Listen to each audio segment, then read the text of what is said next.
Sweetie Pies. I am Lanikia, and you're watching What Happened on the Soaps. This is the Bold and the Beautiful edition.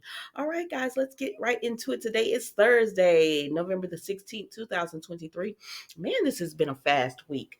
All right.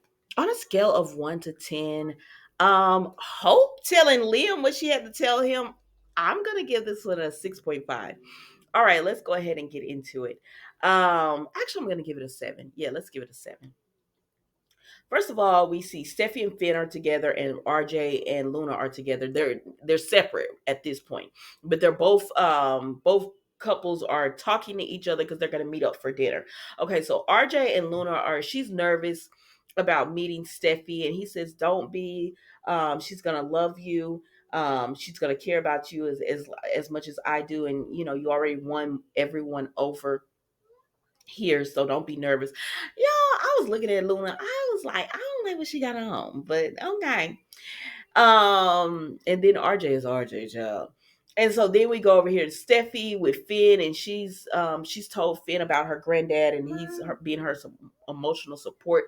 And he said maybe we should cancel dinner tonight, and she said no, it'll help to get her mind off of things. I'm like, all right. So now the two couples meet up together, and they go over to Steffi's place, and they're sitting down, and Steffi loves Luna. She thinks she's great. She's heard about all of the help she's been doing at Forrester Creations, and she's ecstatic and excited about what they have going on, and what they have going down, right?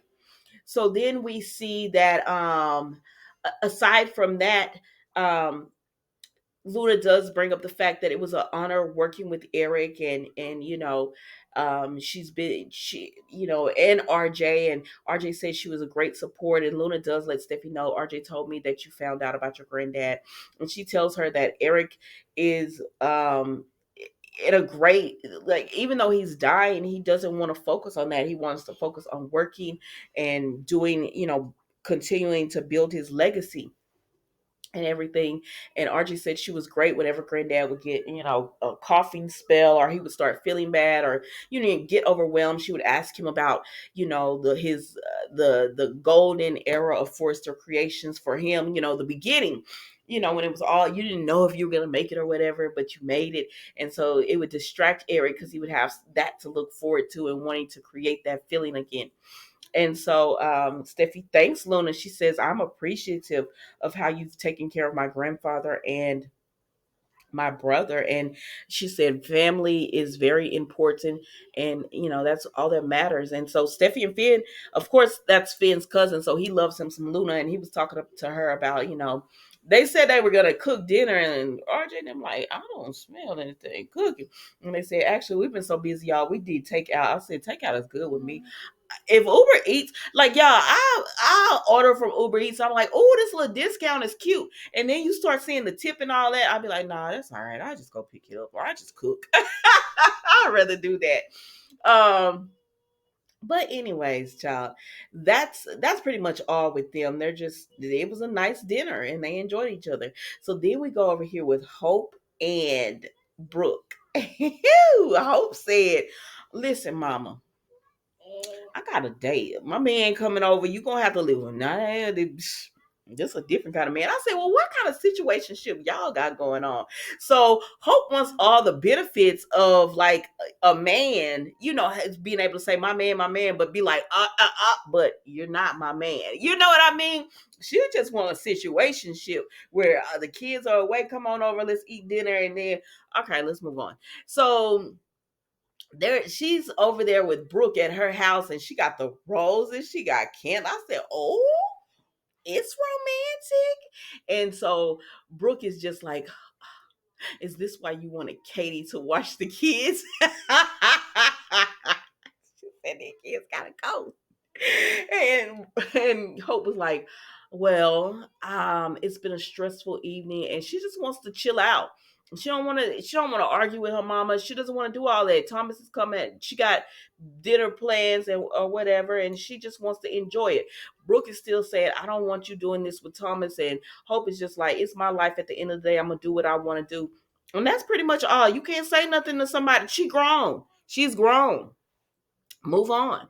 So, anyways, moving right along because Brooke has to leave. Brooke has to leave. So Brooke goes over here to Thomas, and he on the phone, and he said, "Okay, I gotta go," and he got dinner plans. And Brooke tells Thomas, "Well, if I know there will hope, so you can wait." So then Thomas says, "Well, Brooke, I really want to go over and see Hope." And she said, "It's been a stressful day. Why don't you go over there to your sister and go comfort her?" He said, Steffi got a husband. He didn't say it, but he was like, Steffi got a man. She got a husband. She got a kid. She got a family. I want to be comforted too. And I'm going over to Hope's place." And so then Brooke went to talking to Thomas. And at first I was like, Brooke. But then I do agree with Brooke on one thing that she told Thomas. You are in love with Hope. Hope is not in love with you.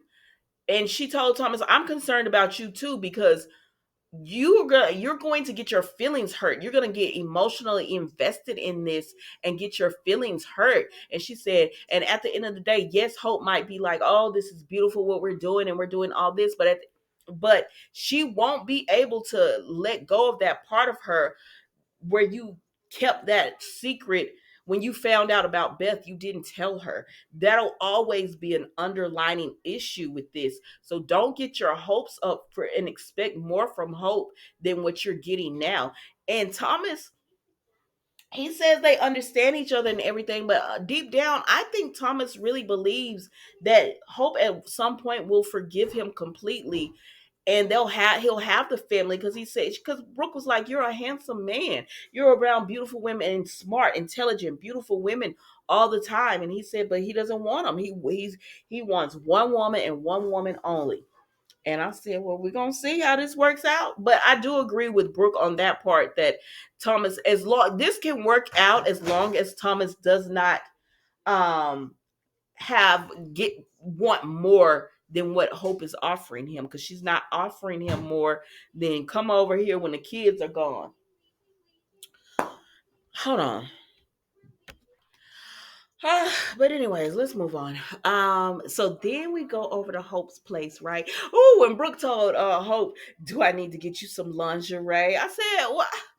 She grown. This woman is grown. Come on now." So, anyways, Hope is at home and she's changed into her lingerie, right? And so she gets a knock at the door and she's like, "Oh, Thomas, you're early." And it's Liam, child. Liam is at this girl's door. And he's like, what? Were you expecting Thomas?" He said, and she was like, "Thomas, Liam, why are you here?" And he says, "Beth left some. I don't know, child. These kids are more forgetful than anybody I know. They're always like, y'all use the same excuse for everybody coming to come over to somebody else's place. The child forgot something. This child forgot. Like, stop it." So, anyways, he's come over to her place because he thought that he was gonna drop something off, but now he sees her and he's like, "Were you expecting Thomas?" And she's like, "It's not your business what I got going on." And he was like, "Well, I haven't asked about your relationship with Thomas or what else happened from that. But now seeing you, like, what do you have on?" And she said, "It's called lingerie." And he's like, "What is your relationship with Thomas?" And Hope says she does not have to stand there and justify nothing to Liam. Like, no, she doesn't have to justify that. And he says, "Oh my gosh, you're with Thomas? Like, how could you be with him?" And then so he brings up the whole thing about Beth. And I'm not saying Liam is wrong for bringing that up, but I'm just saying I'm tired of hearing about it. I'm just gonna be honest with you. I am tired of hearing about it. We know what Thomas did. She still wants to be with him. He said, "How could you even have him in the house where Beth lays her head?" And she said, "Beth is not here right now. So yeah, he coming over." And he was like, "And wearing that, and everything, like, how could you do this?" And she said, well, Liam, after all the sacrifices I made for you, forgiving you for everything you've done to me, and then I make a mistake and you couldn't count me that grace, I'm not the same person anymore." Because she was telling him that Thomas changed and everybody sees it. And he was like, he don't really think Thomas changed. And she says, "Well, I've changed." And so that's when she started telling him about, you know, I forgave you and you couldn't forgive me, and that does something to you when you realize, oh, I was all in, and I could love this person so much that I could make the sacrifice that even though they hurt me, I'm going to forgive them because I want our relationship. And when it came time for you to do that for me after I had done it for you multiple times, you couldn't do it. So no, you don't get to stand there and judge me, especially when you done ran your butt off over there and trying to get Steffi. And Leo couldn't say anything because what could you say? Because everything Hope said was right. Should she be with Thomas? I really don't care about if she's with Thomas or not. If she wants to forgive him, she can forgive him. She said it happened years ago. They've moved past it. But she said, "You what?